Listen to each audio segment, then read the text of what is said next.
Então, um dos efeitos do tape é a ativação ou inibição muscular. Então, nós vamos começar a falar sobre ativação muscular. Bom, vamos lá.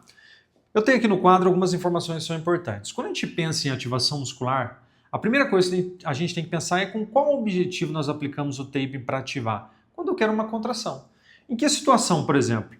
Em que eu tenho uma situação em que o paciente ele está ali num processo de tratamento, está numa fase mais tardia, né? Ou seja, já não tenho mais dor, já não tem mais incômodo durante o movimento, eu quero agora ativar a musculatura. Nesse momento em que eu quero propiciar uma ativação, o que eu vou fazer? Eu aplico o tape com o objetivo de, como se ele fosse fazer um estímulo naquela musculatura para a musculatura se contrair. Então, esse é o objetivo quando a gente aplica na ativação. Agora dá uma olhada aqui, ó. Então, eu vou aplicar quando eu quero a contração muscular. Você lembra do princípio da extensibilidade? O princípio da extensibilidade ele fala o seguinte, ó. Imagina que eu pego aqui o tape, ó. Então eu peguei o tape. Se eu pego e fixo o tape aqui como âncora de origem, lembra que eu vou puxar a zona terapêutica para lá, né? Então se a minha força, ó, a força do profissional, se a força do profissional está nesse sentido, o taping ele vai recolher ou vai gerar uma força elástica no sentido contrário. Esse princípio é extremamente importante, ou seja, do ponto inicial de fixação, quando eu gero uma força para um sentido, a força elástica vai ser no sentido contrário. E é esse princípio que nós vamos usar aqui. Dá uma olhadinha, ó.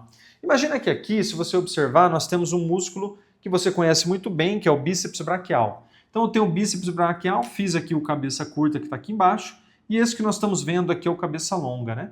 Se origina aqui, ó, da espinha supraglenoidal para se inserir aqui na tuberosidade do rádio. Veja o seguinte, ó. A principal função do bíceps braquial é realizar o quê? A flexão de cotovelo. Então ele vai trazer a minha articulação ou o meu segmento do antebraço em flexão, correto? Então veja bem, aqui a gente precisa colocar o princípio da extensibilidade em jogo.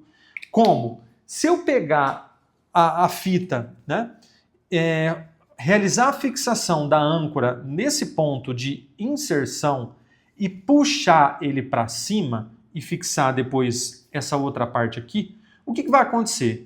Se eu puxo ele nesse sentido de inserção para a origem, você concorda que a força vai ser para baixo?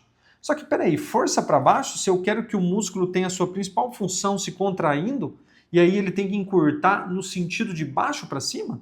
Então não faz sentido, né? Então aqui no caso, quando a gente quer ativação, a gente sempre vai colocar de origem para inserção. Porque olha aqui, ó.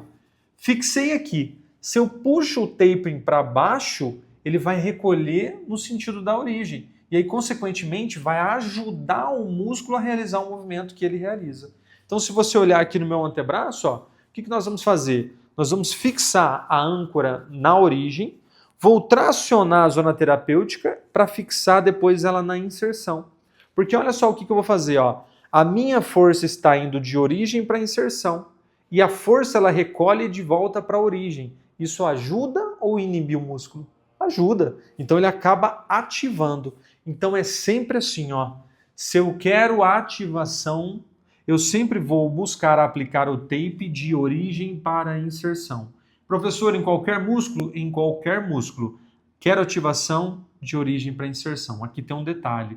Sempre eu vou aplicar no tape um percentual, né, de força em torno de 15 a 35% da força elástica. Tá ok? Estamos entendidos assim?